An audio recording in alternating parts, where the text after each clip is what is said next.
Hello and welcome to the Untitled Anarchist Seagull channel. I'm your host, an untitled Anarchist Seagull called Elise. Sorry for the slight delay. I was, amongst other things, making myself a cup of tea. Because it's just been a sort of day where I sort of feel like going back to bed immediately after I finish having coffee. Um, how's everybody doing, chat?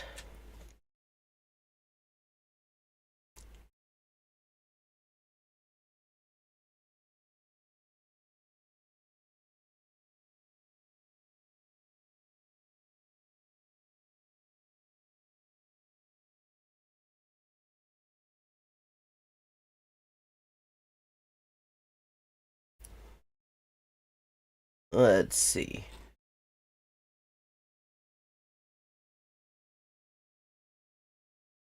We've got all sorts of things on here. Including, well, we've got a bunch of Piñera shit. We've got some stuff from the JNS Hasboroids. We've got fighting for Israel in an age of identity politics with the Quad. We've got Loserbox talking about Israel, and I've heard that sucks. Or we could continue. Actually, we had just started last week with a video where Xanderhole was trying to explain to us why we should all love Joe Biden, and the article he was reading was reading it in hopes of finding some signs that people were wrong to think the economy sucks. And it actually was saying that the economy was, in fact, doing a suck.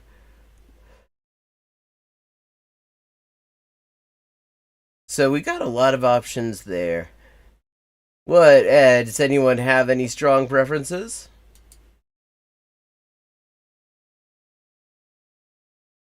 Also got, let's see, Grayson on MAGA and Marxism in America with Has, so that's gonna be some wild shit. We take that one out, we already looked at it.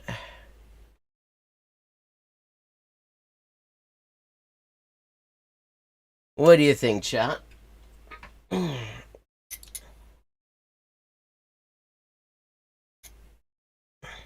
Hello, Phoenix.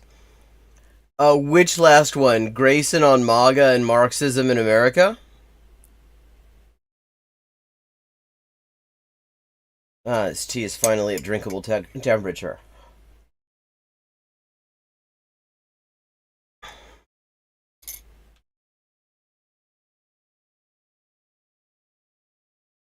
I could go kind of any of these ways. And now I'm kind of wishing I had actually done some intro animations for some of the other things here. Oh, the Xander Biden, yeah. I mean, that was looking promising. Biden derangement syndrome is a problem. And he had just gotten done looking at a thing from some economics think tank. Actually seemed like a halfway decent one, which had just explained to him, "Hello again, River Rune. Hope you enjoyed the stream this afternoon. Always nice to see new faces there." Because and instead this think tank's report was explaining that actually everybody's really fucked, and that the reason people feel fucked, economically speaking, is because economically speaking they're fucked. I'm all for checking it out. For continuing with this, I felt like this would be one that would reward continuation. Let me know, as always, if any adjustments need to be made to audio.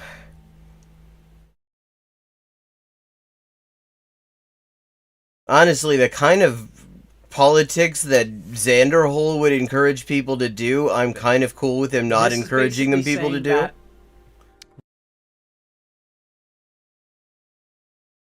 I see Vush has not actually, I don't know if you all watch Polly People, who is on YouTube now because she got kicked off of Twitch. But she was looking at Bush has kind of had a bit of a week. All sorts of things that.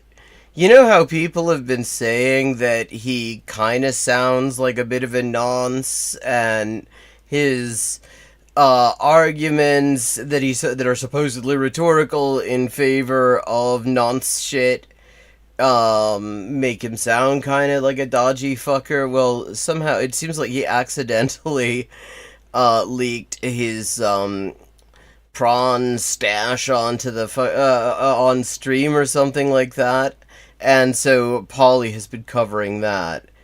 Yeah, there's absolutely nothing on there, which shouldn't surprise me. Although I can't wait to see the one where he hires Caleb Maupin's camera and editing people to do a nice blue tone thing where he's standing by a body of water and he says that this isn't my deep dark secret, this is America's deep dark secret.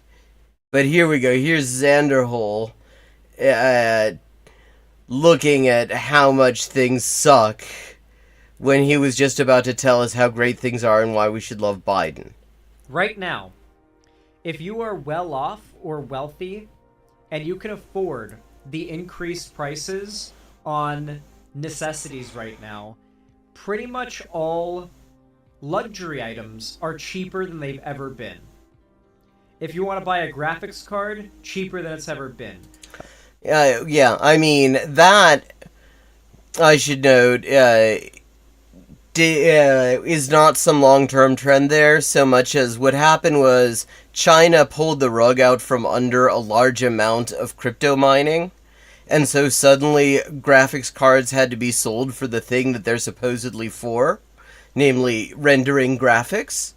And so suddenly, I mean, for a while, even a piece of shit graphics card was going for roughly the price of a piece of shit used car. And then they more or less crashed after China did that. Which, thank you, China. Yes, yeah. A cruise, cheaper than it's ever been. A flight vacation, cheaper than it's ever been. Luxury things across the board are cheaper than they've ever been right now. But still, there is quite significant inflation on food, on gas, although Biden... Mind you, once again, this is him explaining... See, one of the best things... I almost feel like I have to back it up for this. Because he was going through how Biden was doing a bunch of, like, right-wing things, like, breaking fossil fuel extraction records and, genocide and a neo-Nazi border bill to kill more refugees and stuff. But he was doing some lefty things, and all he could come up with was, some renewable stuff, some renewable energy, and inflation has slowed down a little bit. And he goes, look, he's doing all these things for the right and the left. Everybody should be happy.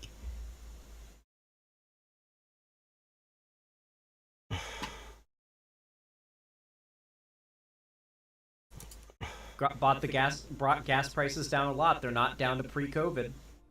They're not down to what they were before COVID, which was when Trump was president. And so people think when Trump was president. Well, of course they're not down, because... For one thing, there's a genocide in the Middle East, and you have various resistance forces, plus the Yemeni government, trying to intervene to stop that. And then the U.S. has gone and started a fucking war in the Red Sea. Of course, the fuel prices are going to be going up, and the oil companies love that. I mean, a lot of people think that what oil companies want is to get have the flow of petroleum uninterrupted and smooth and just extract it and sell it as quickly as possible, and that's not what they want. What helps them is to be able to keep it in the ground. And to do that, it helps to have an excuse other than we want to drive the prices up. And That is where Israel is very useful to the oil industry, because Israel creates excuses for why actually things are slow in the oil production area. Gas prices were lower, food prices were lower, inflation was lower, and inflation doesn't stop. This is one of the most unfortunate things. People think that deflation is a thing that happens. It is a thing that happens, actually. It does actually happen. It doesn't happen necessarily a whole lot. It happens under specific circumstances, but it is a thing that happens. It's not a thing. There's no such thing as deflation. It's never happened. It will. He does not know what the fuck he's talking about. Why am I surprised by this?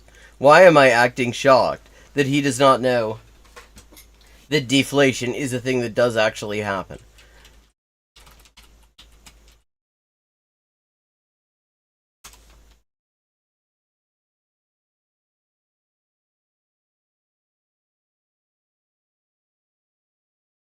In fact, okay. I'm just looking for examples of when it has in fact happened. Yeah. Okay. There, let's see. Examples of deflation. 1921. Around, actually in the early 30s as well. And there was a brief one in 2009. There was deflation then. And actually, around 1948, 1949. So yeah, deflation is a thing that happened. In fact, deflation seems to have happened, actually, I did not realize this, around the time of the GFC, the global financial crisis. So it is literally a thing that does happen, Zan. Never happened. There is no economic deflation in the American economy. Yeah, yes, there is, actually. It happens when bubbles pop. Inflation can stop, it can slow, it can never reverse. And so many Actually, I mean, and also, there's been wage deflation, in real terms. People think that it does deflate, or it should be deflating, or deflation should be happening. Well, I mean, maybe people think that deflation should be happening because they'd like to be able to afford food and rent in the same month. Maybe they think that it would be good if things got cheaper so that they could fucking afford them. Leaving aside the fact that what he's just said is nonsense. Deflation has in fact happened. It usually coincides with, economic crises and speculative bubbles popping from the timeline that I just looked at. But maybe the reason people think things should be getting cheaper is they'd like to eat. There should be a reverse of inflation happening to the economy and the US dollar. That's just not a thing. That's not an actual... that not happening is not a sign that things are going badly. Yes, it fucking is if you can't afford things. That is a sign that things are going badly. If things that you previously, not long ago, could afford are now actually out of your reach and require careful budgeting, the fact that that isn't changing, either in the form of your income going up to match, which hasn't happened in a very long time, or or the prices going down in one way or another, that is a sign of things going badly, Xanderhole.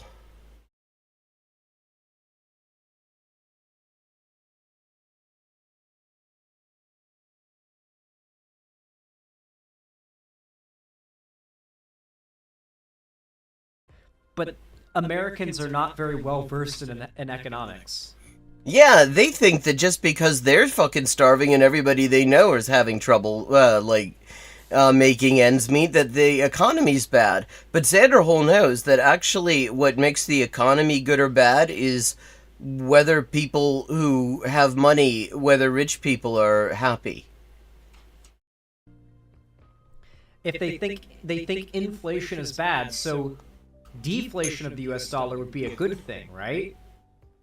Like, hey, we should go back to the gold standard and make it so a hamburger costs 13 cents again.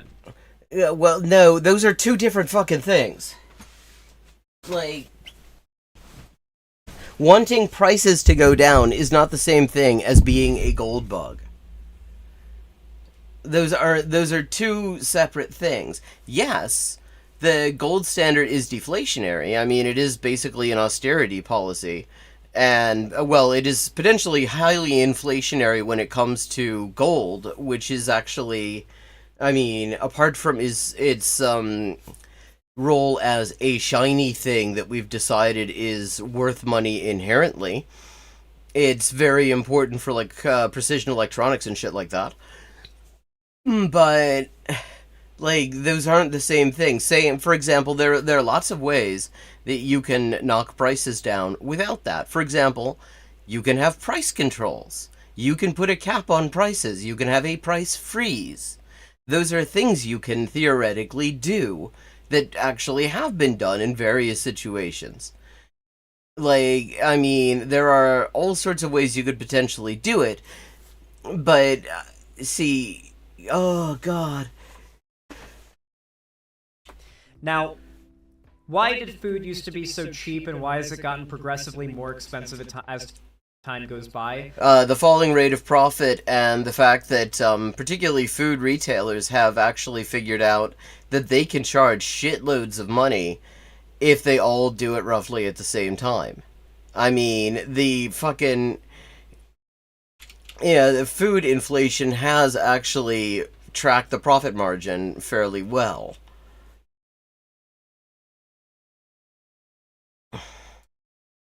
COVID is a big part of it. Shrinkflation is another big part of it as well, where despite the slight increase in prices to our food, the portions are getting smaller and smaller and smaller over time, and imperceptibly so. Yeah, because that's happening on its own. It's not that somebody is deciding to sell us less food for more money.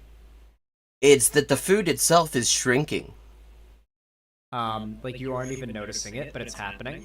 I'm fucking noticing Besides that, I really think it has to do with the fact that after World War II, we saw a massive boom in agriculture.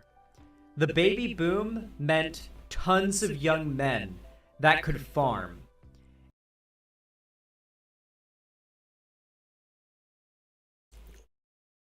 This motherfucker's gonna try to explain why food got so expensive in the past few years with World War II? Is that what I just heard him say? Or tons of young men that could work in factories to make equipment for farming. And so we went from tons of young men who had just gotten out of, like, fighting age, who are fighting age, farming, to young men making machines for farming, and all of a sudden we're producing more food than we have ever produced ever before. And we've got, like, a shit ton of it. And other countries are buying it because they got bombed out by the... I mean, okay, he's not wrong about this part. This is precisely why the US was able to do, like, very piss-weak social democracy for a couple of decades after World War II. But it does not explain why food prices shot up so massively, and not just in the US. I mean, in Canada as well, actually. Thought Slime's got a whole video about Loblaw's greedflation that is quite worth watching, and looks into all of this quite well. War. And we were one of the few countries that, didn't have any bombs fall on our soil by the enemy during the war. So we've got, like, unspoiled agriculture. And so not only did we have plenty of food for us, but we were selling food in mass to other countries that were starving and needed it. So we were inflating the prices to sell them, which meant that we were living in a time where America was truly the top of the world. I mean, he is not wrong about that part, but I'm still wondering, we're talking about the last couple of years? I mean, World War II was a while back, chat. You remember World War II, right? It was a while ago. American exceptionalism was born post World War II. No, it wasn't, actually. There's a great book on this. I mean, I think it's actually older than the term American exceptionalism. I don't think it was used.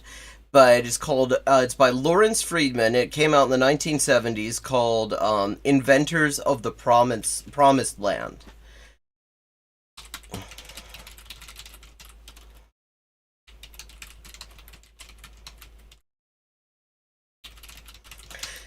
And he looks at sort of the founding myths of U.S. official ideology and all the shit around the founding fathers and Lebensraum, I mean Manifest Destiny, and all that shit. And he points out this idea that the U.S. is some sort of great exceptional thing was there from basically the inception of the regime. Like, so what he's saying, this is just bullshit. What is true is that the U.S. reached the absolute pinnacle of their power internationally, both militarily and economically, at the end of World War II. And it was really only downhill from there, because there was just nothing else. There was literally just no other way it could possibly go. When America was, the stars aligned for it to be in the right place, right time, to be the most prosperous country for like 30 years. But then, the rest of the world kind of bounced back from things. Manufacturing started... Like, okay, he has actually read a book, but what the fuck? To build up overseas. I mean, when are we gonna get to why my grocery bill doubled between 2020 and 2021 for the same shit? Could we get to that? Or is he going to forget that that's what he was talking about? Is a big part of it. And America hasn't been quite on top the same way it was back in the 1950s ever since. And Americans think we can go back to that. We can't go back to exactly that. I don't think that, again... Okay, so he's not going to explain that. He's not going to... He started out with this discussion... with the idea that he was going to talk about why there was all this inflation in the past few years, particularly on basic necessities. Detoured through a canned history of the U.S. post-war economy, and now all he's doing is saying, oh, well, you can't have that again. Well, he hasn't really explained what that was. He's explained a couple of things about it. He has not, but that's not really an explanation of why these companies all put their prices up massively at that particular time. To something new. That is the only way to reach a level of happiness is what you perceive was present back then. Well, how about just a level of being able to afford food, Xanderhole? Like, I mean... He started, I mean, this is like, do you realize that maybe part of the unhappiness is that people can't afford basic shit? That they're constantly worried about where the rent's gonna come from? And that maybe that has something to do with the economy too?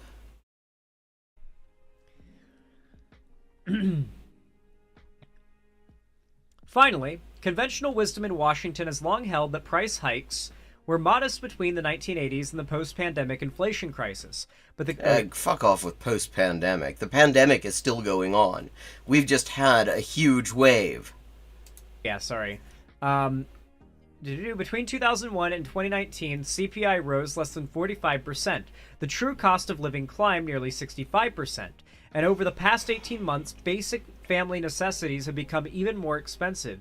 Yeah, exactly. That's not... You can't really look at World War II and hand wave at that and say that's an explanation. Like, this... He's literally reading a thing about how the economy sucks unless you're a rich motherfucker. And trying to say, but that doesn't mean that the economy sucks. Even if that growth has stabilized, None of this is to deny that much has improved during Biden's tenure, thanks in large part to the administration's agenda. But the fundamental misperception in Washington is that the public's present frustration is born from the reaction to what's happened since 2021, that it could be changed if the president just tweaked this one policy or another. Okay, I mean, he is literally reading this, and we could watch it in real time, going in one ear and out the other. Or I guess since he's reading it aloud, going in his mouth and out his ass? I don't know. When in fact it reflects a longer-term reality. The White House is trying to stabilize and improve an economy that hasn't worked for huge swaths of the population for decades. For understandable reasons, many believe they have more to gain from seeing it fundamentally deconstructed. There's... I think we do have more to gain from seeing this economic system fundamentally deconstructed and replaced with something that doesn't suck. Maybe something that isn't going to kill the planet. Biden's public approval challenge, it also points to what is likely to be a better campaign strategy. Rather than bragging about the president's economic accomplishments as though their effects can already be felt, the campaign needs to explain how the administration has laid a foundation for an economic resurrection. Yeah, except that's laid a foundation. I mean, first of all, fuck this. This is not the takeaway. The takeaway isn't, here's how Biden can somehow bullshit people into thinking that, yeah, things suck now, but maybe if you keep me on, they'll get better. No thanks to me. What the takeaway here is that you have a long-term trend in terms of economic policy that has a lot to do with the decimation the fact that capitalism is actually running into some hard limits at the same time as the organized working class has been utterly decimated. And is only really recently, in like the past decade, beginning to properly recover from that. I mean, you don't hear a whole lot of talk about it because I think the media are kind of nervous, at least the people who own them are. But I mean, we have had kind of a strike wave over the past decade. And so, really, surely the takeaway is not Biden can somehow manage to string people along even as the economy still sucks, as it has done for as longer than Xanderhole has even been alive. The takeaway is that there is no voting your way to to a reboot of capitalism that allows us to get back to some sort of social democratic thing, because fundamentally anything like that is going to require a serious challenge to the power of capitalists who have no interest whatsoever in making those kinds of concessions unless they're given a reason. Victory laps about Bidenomics simply don't hit when voters feel Ow! Well, he started this thing with a victory lap about Bidenomics. Remain beleaguered. When voters feel beleaguered by housing and grocery prices. The president, famous for his ability to empathize, How is he famous for his ability to empathize? This is the guy who a couple of years ago, before he was a presidential candidate, he was asked, does he have any empathy at all for people who are struggling with student loan debt that they absolutely cannot afford and have no way of discharging in bankruptcy? And he said he had absolutely no empathy. He's been Mr. No Empathy for his entire political career. He's been the fuckum guy. How is he famous for his empathy? Where the fuck did that come from? Needs to apply that superpower here. That superpower. Illustrating that he understands their plight and explain how he is sowing the seeds for greater prosperity and upward mobility. But he's not. Both over the next 4 years and further down the line. Yeah, except he's not. Not really. I mean, he could honestly say that if there had been a minimum wage increase that was supra-inflationary, You know, even that pathetic 15, 15 an hour that was 10 years too late and still would not have actually gotten people up to the point where housing was not just the lion's share of their income. But you could still say, yeah, a whole lot of people, were lifted out of poverty as a result of it. I mean, for a while, the Democrats would actually try to dine out on the fact that they had this plan. I mean, it was like the America Relief Plan or something like that in like Biden's first year. It was going to lift huge numbers out of people out of poverty. Except they killed the bits that the think tanks analysis said were going to do that. I hate to say it, guys, but right now, based on the polling, if the election happened today, the polling says that Trump would win pretty strongly. Yeah, And the because sad thing to say is, it's because a ton of people no, who think Biden is doing a bad job don't know about this data. motherfucker, you just read this data. Did you not take any of it on board? The sad thing is that Biden is what was an unpopular candidate in the first place. Nobody wanted him. I mean, if you remember the primary, he was at the bottom of the frontrunners. The only people doing worse than him were people nobody even noticed were running in the first place, like fucking Delaney. Like, you don't remember that name, I imagine. Because nobody remembers that name. Nobody even noticed the motherfucker was running. He managed like 1%. Yeah, he was just some random billionaire nobody had ever heard of who decided he wanted to throw his hat in the ring. It was Biden, and then there were two others who were, two other runners up, and then there was Sanders, and Sanders was killing it. And then, apparently, at Obama's urging, the other runners up agreed to just drop out of the race simultaneously and just hand over their votes to Biden. Because that's just something you can do in U.S. primaries. I mean, I don't know why anyone thinks they have to be rigged in the sense of being corrupted when they already have mechanisms like this that basically mean that the whole thing is a complete farce to begin with. Biden was not popular. Biden was like the only guy Trump was going to have a chance against. Biden barely beat a guy who was historically unpopular. That, like, people are actually not only hated, but were, like, afraid of. And he barely beat the guy. And now,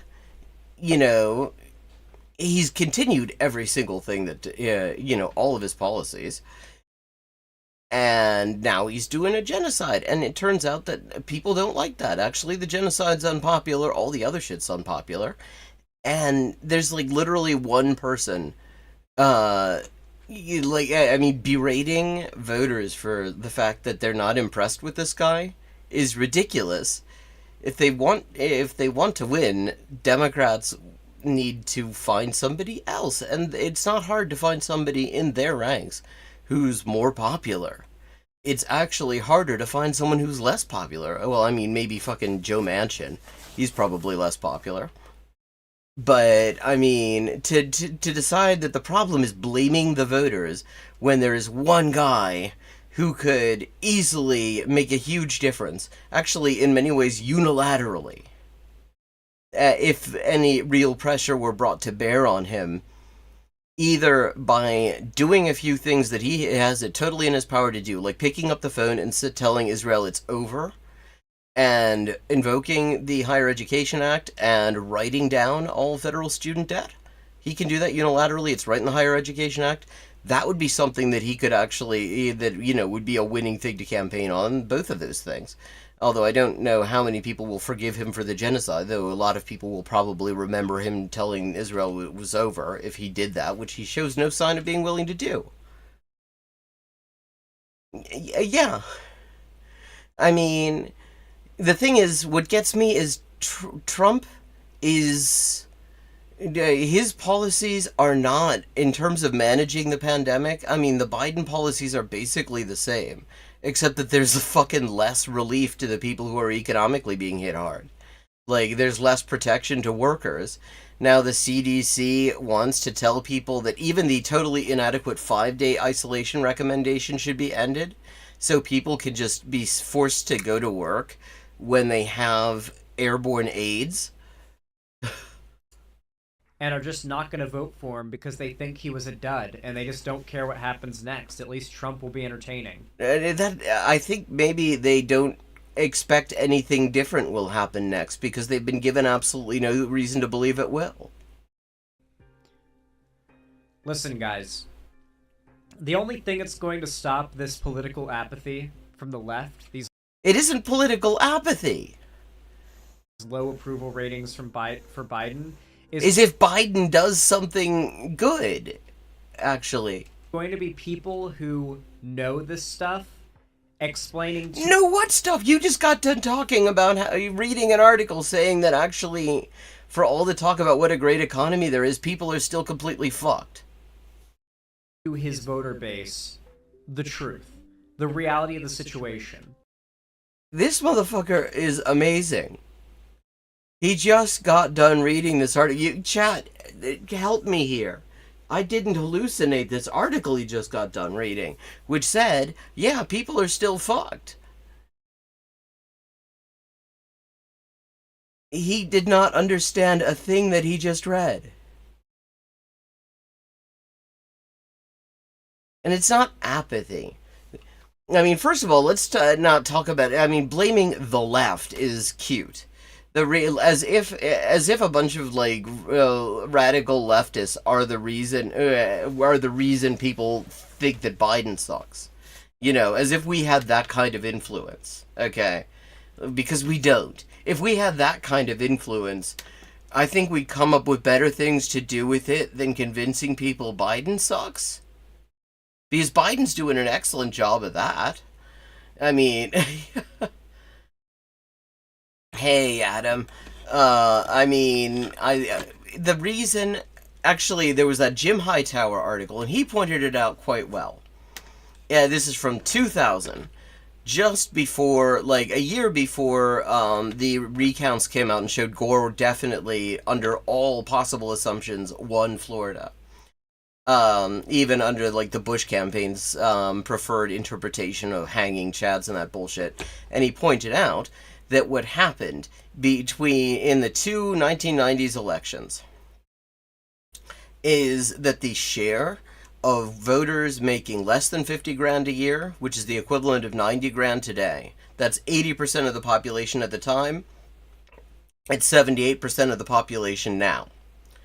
That dropped drastically as the Democrats increasingly adopted just straight up right-wing Wall Street policies that were screwing over working people.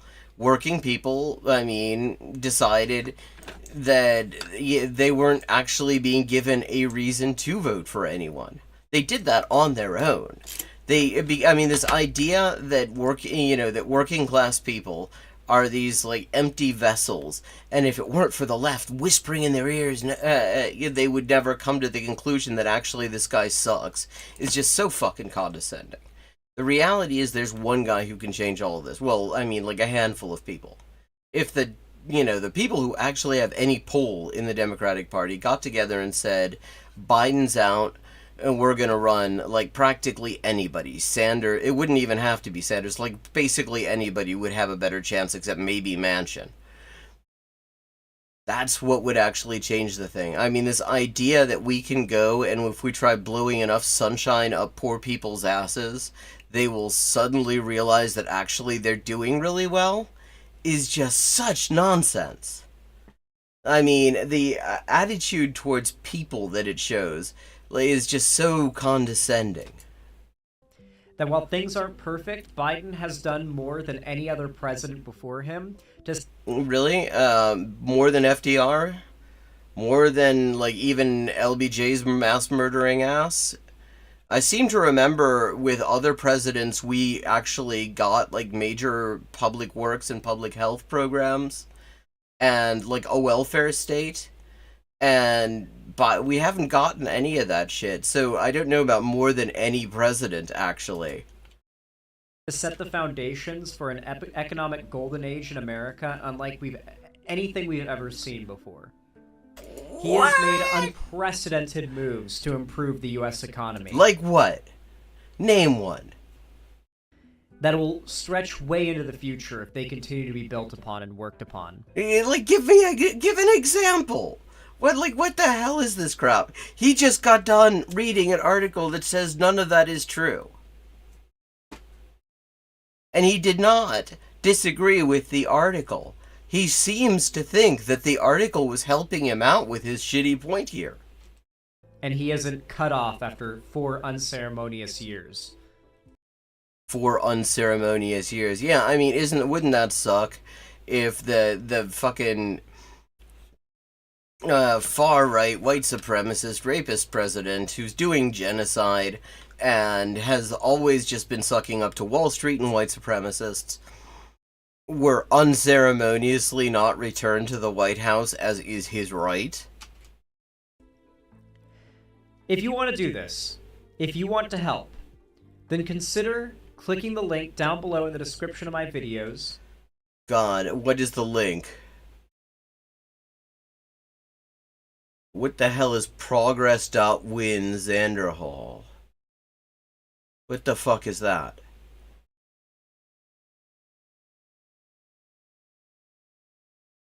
Join the PV Discord and volunteer with us. Ugh, Jesus Christ, I gotta show you this. I absolutely have to show you this. Hey, Adria. I mean, he is just absolutely just shilling for the Democrats here. That's like literally, I mean, there's no pretense of anything else. And join with Progressive Victory. You can join up with their canvassing operations. You can join up with their phone banking. They've got all sorts of things that you can do to help get Republican politicians out of power and Democratic politicians into power. Wow. This is all he's got.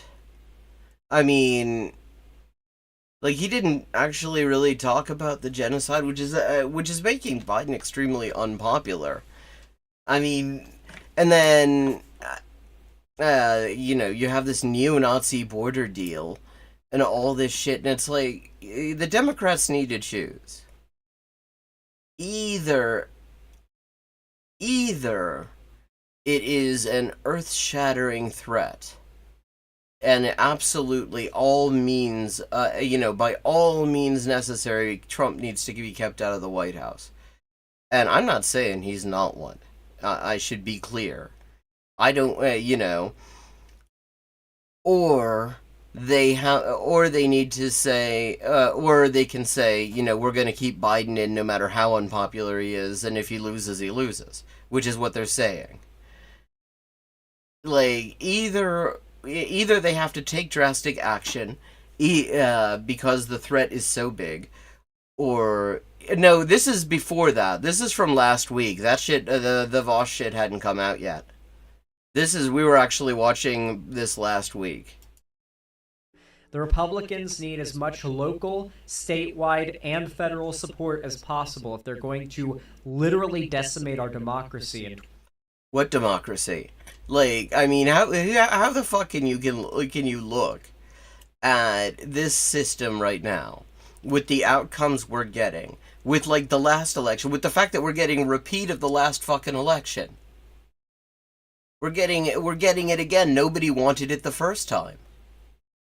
We're just and talk about our fucking democracy. If like people had any say in this in any meaningful way, this would not be the way the election would be looking. In fact, I mean, you look at polls, and one consistent result that keeps on coming up is that like over 50% of the population feel that they would actually rather have some options other than the Democrats and the fucking Republicans. Which, I mean, never mind. The point isn't that you know, electoral politics in this country is pointless because the system is designed to prevent any kind of opposition getting any kind of foothold. But the point is that if there were anything democratic about the place, the Democrats and the Republicans would already be marginal after the performances that they've shown for like kind of my entire fucking lifetime. 2025. So if you want to help fight them and help do your small part This is to like decrease the chances of a Republican presidency in like, I mean, that just gets me because we talk about how he never seems to do anything to do with organizing or anything like that. Now, this is him doing organizing. Not clinic defense, not helping trans people get, medicine in places where it's illegal for them to do so, not helping trans people and their families relocate to places where they'll be safer, not doing anything to help refugees who are being continued to be like thrown into concentration camps and shit, and just treated like shit. And now you have like the Democrats coming up with this fucking Nazi wet dream of a border bill and doubling down on it. He's not organizing about any of that, reproductive freedom, any of those things. No, he just wants to get Democrats into office, and he doesn't seem to particularly give a shit which ones. Like, usually the progressive sort of thing, electoral leftists will tell you, oh, we want to get the right kind of Democrats in. He's not even saying that. But we're 2024, then please consider clicking that link, volunteer with Progressive Victory, and, yeah. If you're as motivated to protect your rights as they are to destroy them... Well, how is returning the people to office unconditionally who've done nothing to protect those rights going to protect those rights? Like, we've already kind of lost a lot of them. It's about getting them back. And the Democrats have made it clear that's not a priority for them. Then click that link, and they'll have something for you to do. And, like, nothing, shit all, about Gaza, and shit all about the genocide in Gaza.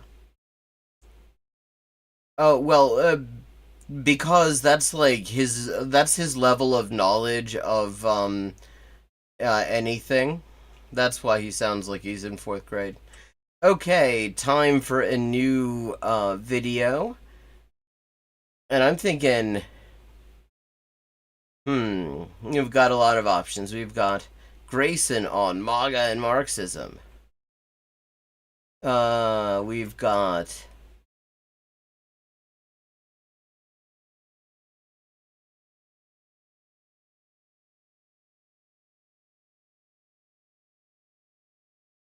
Fighting for Israel in an Age of Identity Politics. We've got pura hueá de Piñera. We've got the day after what Israel can do to protect its borders from Hamas and Hezbollah. I'm kind of leaning towards another one of the Quad. What's everyone think? There's also Trump is so much worse than Biden on Israel. That's another Xanderhole one. We can do another Xanderhole one. So what's everyone think, chat?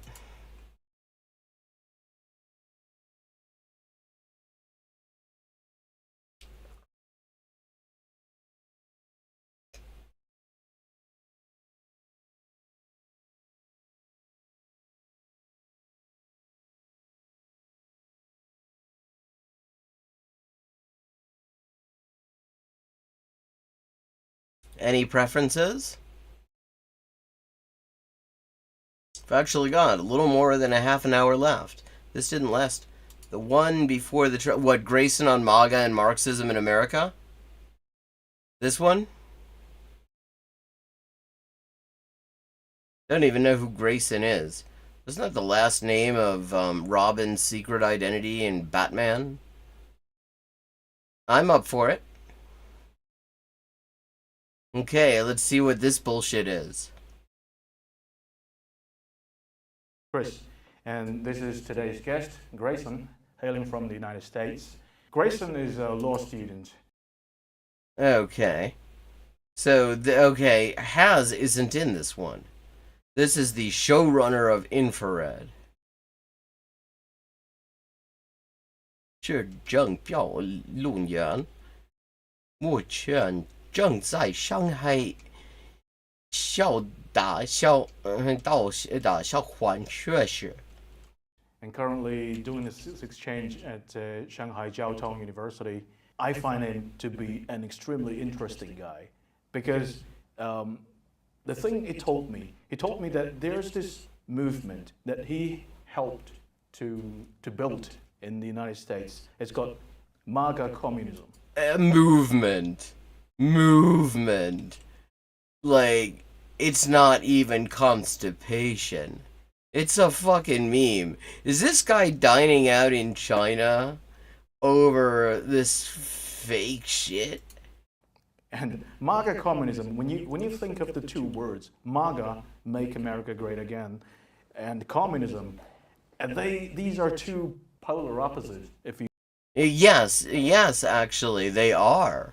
You think about a political spectrum, because communism, if you look at it, it's almost always placed at the extreme left side. Well, there's more to it than that. Whereas MAGA, you think about Fascism. You think about probably white supremacy, race.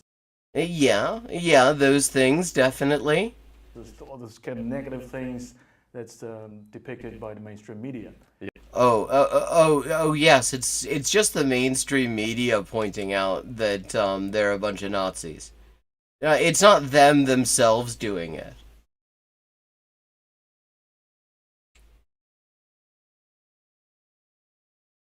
Okay, does anyone know who this guy is? Yeah. Are you reconciling these two polar positions?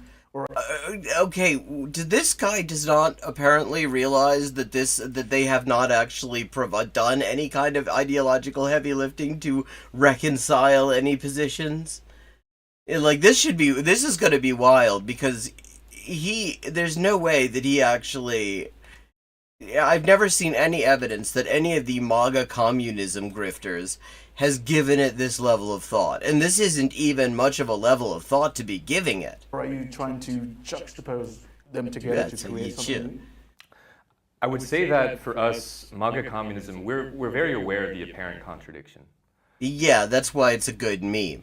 Because according to the mainstream media, and of course even the predominant left in the US, MAGA is this kind of ideologically defined right-wing movement. Yeah, that you couldn't possibly get that from the people who, the fact that it's made up of just like white supremacists and all sorts of far-right assholes.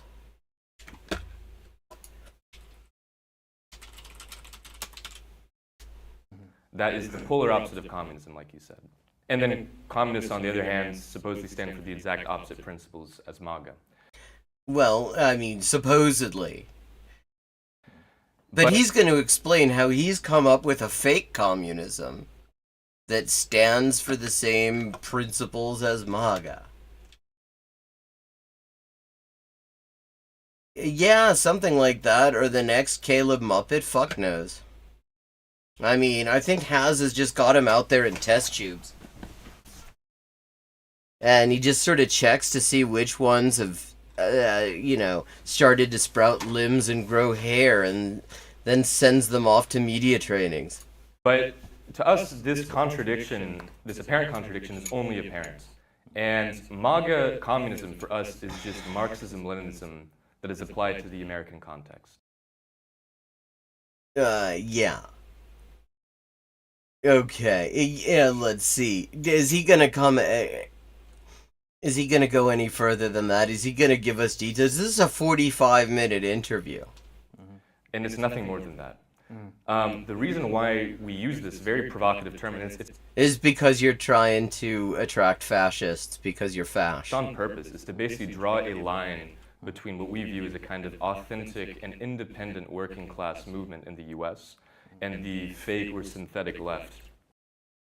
An independent working class movement that has tied itself, in name even, to the Trump campaign. That's very independent. That's very proletarian. That objectively ends up just aiding the ends of the government, of the US government, which wants to expand it at the expense of the working people and even at the expense of the people of the world. Because for us, if we're Marxists, we don't look at things ideologically. Ideology always reflects a real material basis that people are coming from. Okay, and so tell us about the real material basis that Donald Trump, the great proletarian, as we all know, never owned a thing, did Donald Trump? What your materialist analysis of his class position is? He's like Hinks and Jackal and Muppet, like. We don't take them at their word when they say we are anti-communists, we support capitalism, democracy, whatever. Why not? First of all, they don't support democracy. In fact, some of them very openly say that they don't. They're, neo-reactionaries and shit. You always have to read between the lines. What are they really saying when they say that we hate the communists? Well, they're saying that they would actually kill communists given the chance. And the reason that you can emerge intact from encounters with them is that they know you're not real communists. They're saying that they oppose Bill Gates. They oppose Soros. They oppose these kind of international bankers. Wait. So,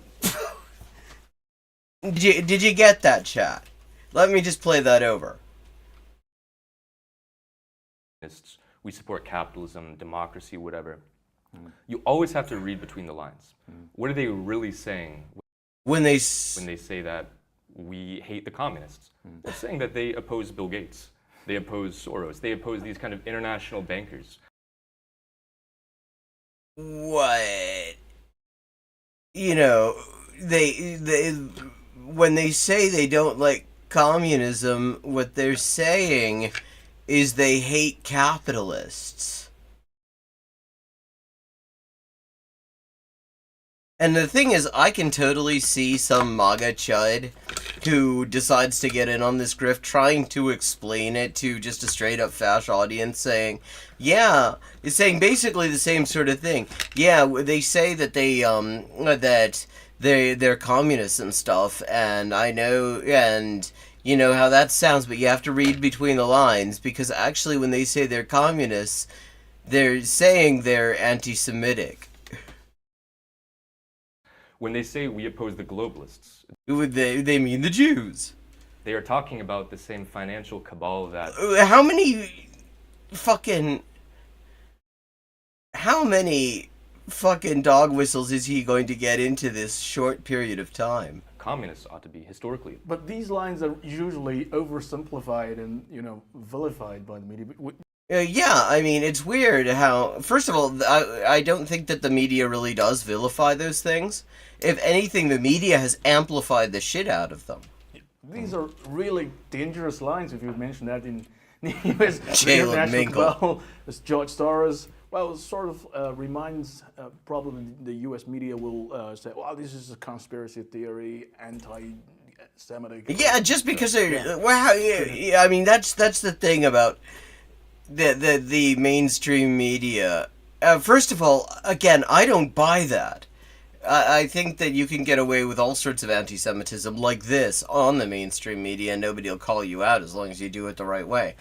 But, I mean, this literally is, like, what the fuck are you talking about? The financial cabal, like, the international bankers. And then throwing Soros in there, too. Yeah, it is fucking anti-Semitic. Like that will come at you.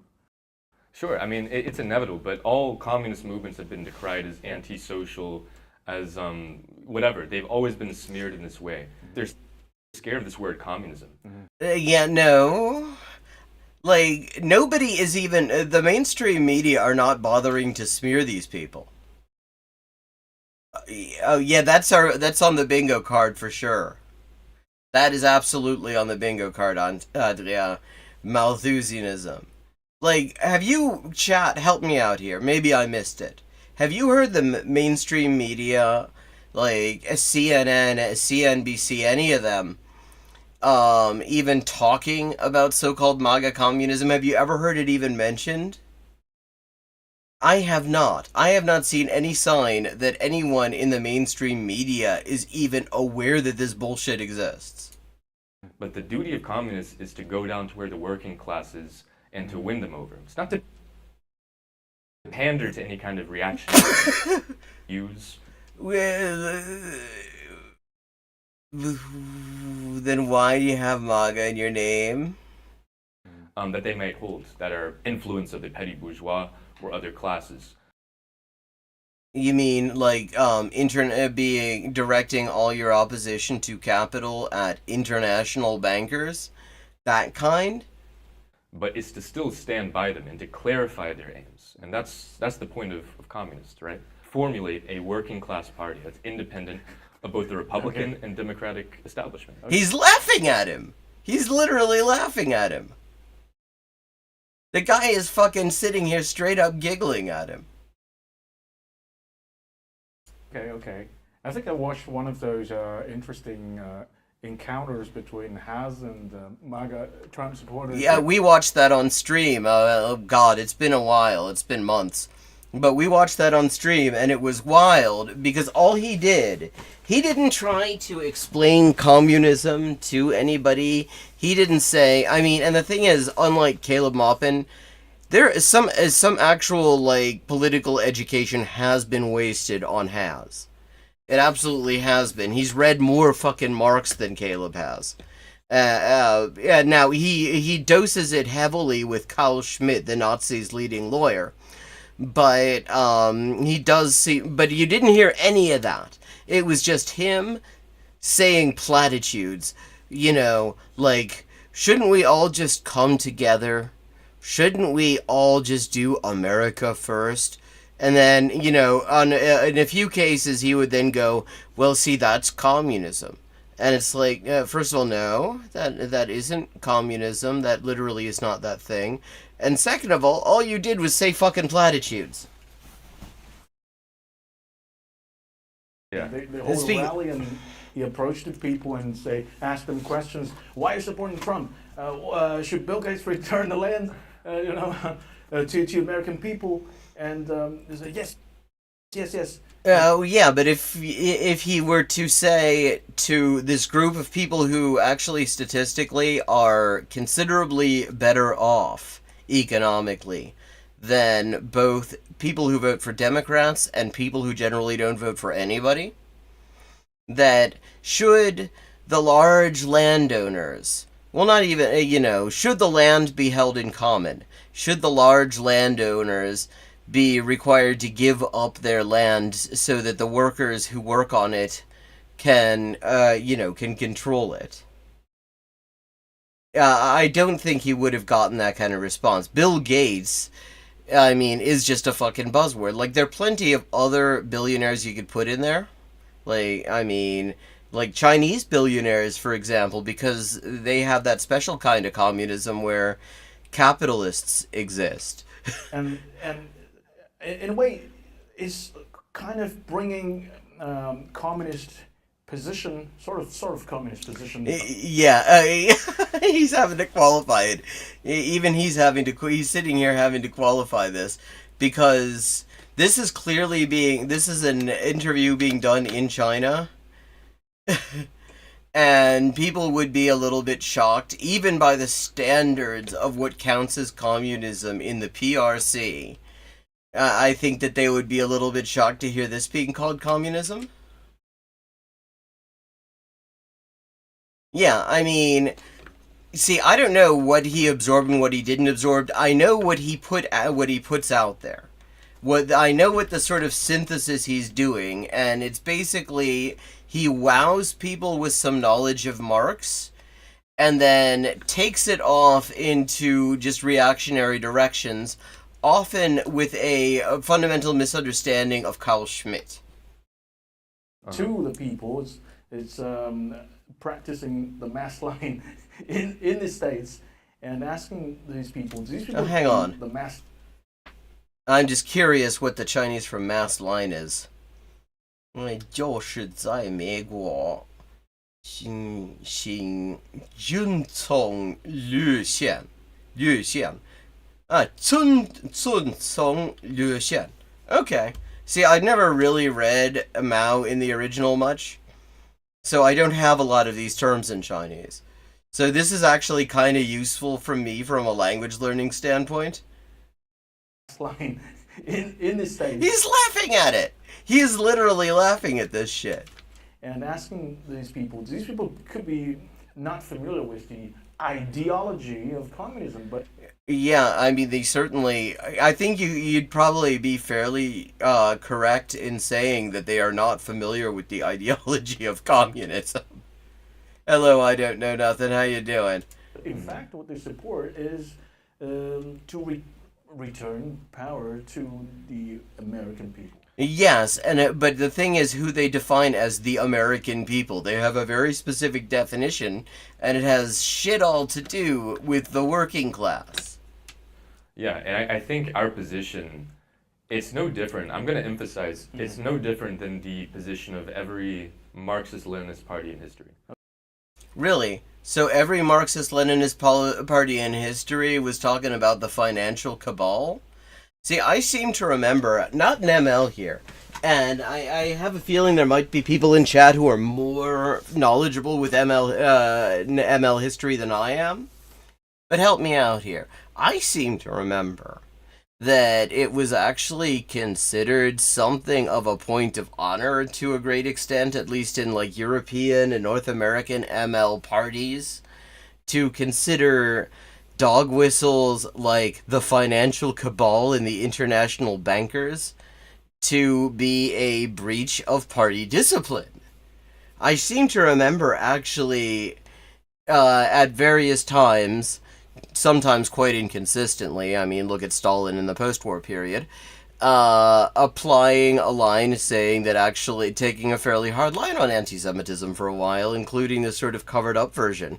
Like, for all the distortions and revisionism in Marxism-Leninism, of which there are many, like, I don't think you could actually generalize and say every ML party in history took this line. Maybe the Kappa Kappa Epsilon, the fake-ass communist party in Greece, who have shared platforms with neo-Nazis and took the most dogshit position you can imagine on gay marriage a few years ago. Like, opposing it on the grounds that materialism requires traditional gender roles. I'm interested in where this is going to be. So far, this interviewer is, like, actually laughing in his face a little bit. And, I mean, there's also a cultural thing to keep in mind, which is, like, often my experience, not so much, often these sorts of reactions will be a little bit more low-key because it's considered like a breach of etiquette to openly say, holy shit, you're a complete twat, to a person that you've invited on as a guest. So, I mean, actually, I feel like he's already expressing a great deal of skepticism, although it's also hard to say. It's hard to say just because I don't know this guy, and he did decide to invite this fucker on in the first place. Okay. From the Chinese Communist Party to the Bolsheviks. Mm-hmm. Our position is this. It's that the duty of CPUSA? Of the ideally, the CPUSA. That's a different story. Okay. But the position of communists is basically to clarify that what working people want, what they're striving for, it's not ideological, right? They want to put food on the table. They want to send their kids to college. Wait, I mean, this is just liberalism now. Like, so you're saying that the duty of communists is to tone down the aspirations of the working class? Yeah, that's so weird, because I remember this whole thing about, like, there was something you were supposed to do with the means of production. Like, I mean, I seem to remember that even MLs had some very clear ideas about who should not be in control of them and who should at least nominally be in control of them. I don't know. I mean, it's just so weird. But apparently, like the communist position is just like the working families party line. They want to just make a living. They want to exist. Okay. And then some this is expressed ideologically. We want to return to republic of by and for the people. What do you mean return to? Like, when was that the case? I hope this interviewer asks him what return to means. We want to take out corruption. We want Bill Gates to return the land, right? That's what you said. What about the other shit, though? Just the land? Like, the guy's laughing at him. Our point, and the point of communists, is to always show that the aims of the working class can only be achieved through communism. Okay. You want a popular republic, you want Bill Gates to return the land or whatever, Right. you have to violate the sacrosanct right of property, which, as Marx observes, comes at the expense of the vast majority. The private property, as an institution, really means the dispossession of property for the... Wait. Okay. So how the fuck are you going... Okay, is he gonna... I hope this interviewer, who does seem to be expressing the sort of skepticism one might hope...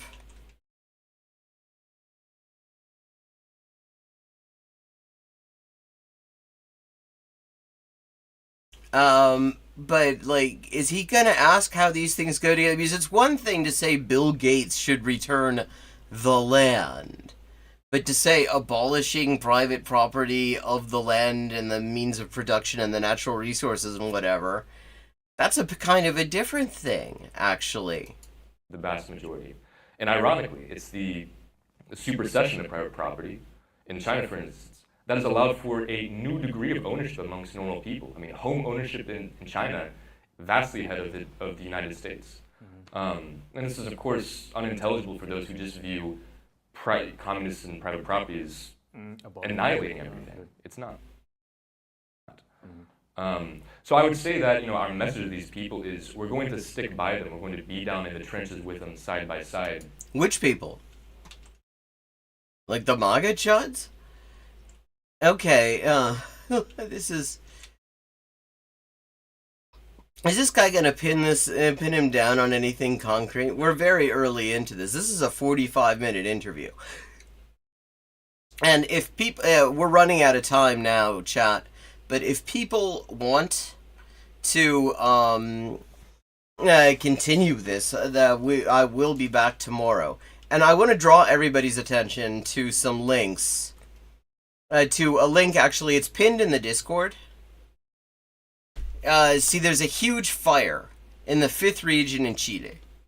It's rendered huge numbers of people homeless. A whole bunch of people have died as a result. Absolute disaster.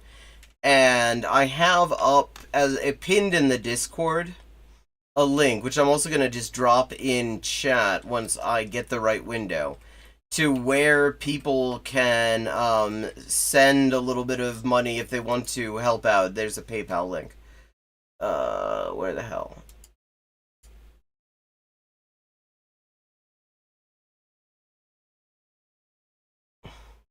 Here we go. Gonna drop this in chat.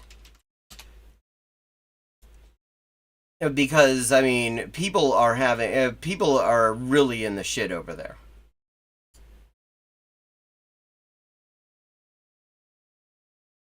So,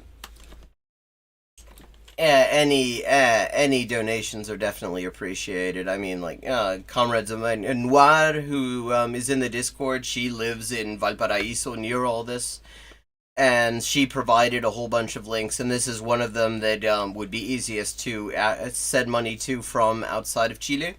So I just wanted to put that up there. But yeah, let's just go a little bit longer with this before it's time to wrap it up. But we're always going to be clarifying the class nature of these conflicts, without pandering to any other sentiments that might get in the way.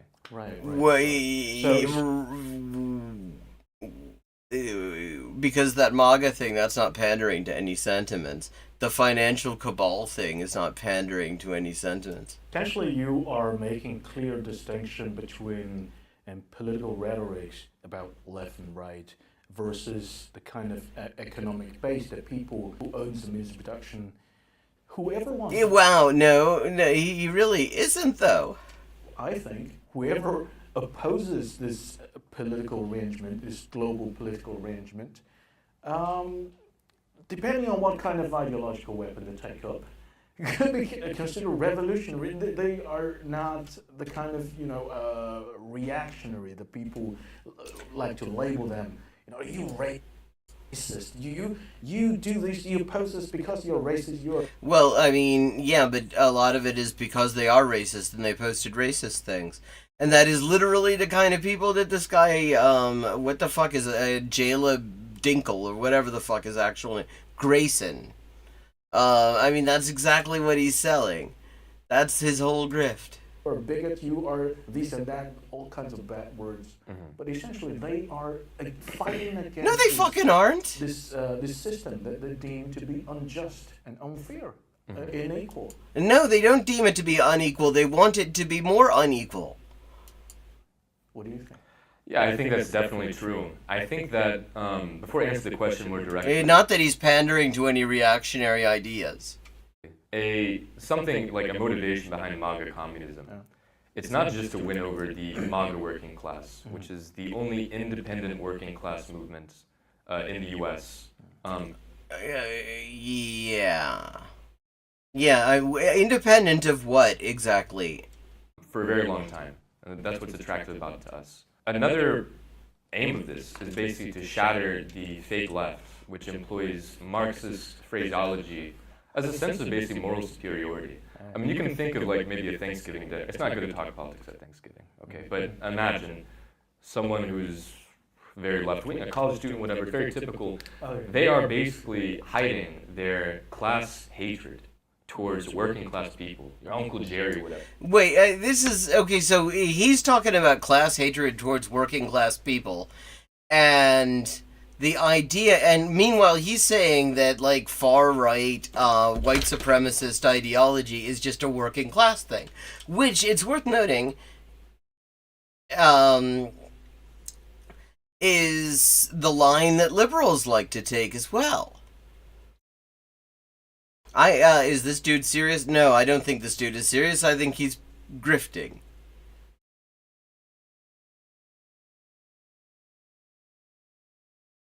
I mean, what they're gonna need to do more than anything for their own safety is have a revolution, because the big problem that is causing all this is not an irreversible problem.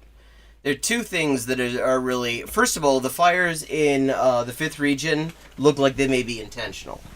And the reason they spread so badly is in part because of the shitty housing most people have. Okay. The other thing is there is massive water theft going on. Capitalists are just using up all the water on like agro export and shit that people need in order to like drink and stuff. Then at the same time, you have native forests in the central region of the country being clear-cut and replaced with water-intensive monocultures, invasive monocultures like eucalypts and fucking pines and stuff that are, I mean, it's like having a forest of matches. And it is all aided, this situation, if it couldn't be worse, you have the additional problem that there's all sorts of money for the military, police, and the Air Force, but somehow there's never any money to buy a fleet of, like, super tankers to help put this shit out. Like, I think that this situation could be considerably better if just certain basic things were, like, if water, was no longer being stolen. If you stopped the clear-cutting and upgraded the housing stock so that working people weren't living in these like fucking flammable buildings. It had some basic fire safety protocols and stuff. You could probably address a lot of this stuff.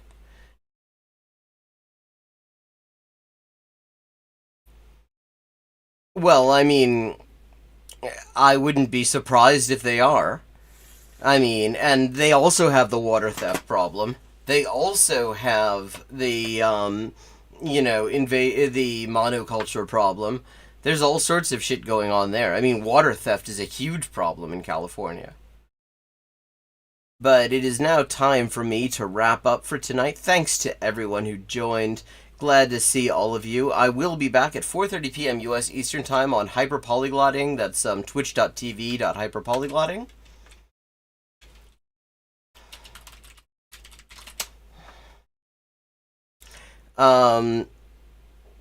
Yeah, amongst other things.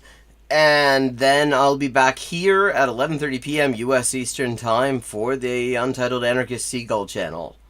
Have a good night, and hope to see you tomorrow.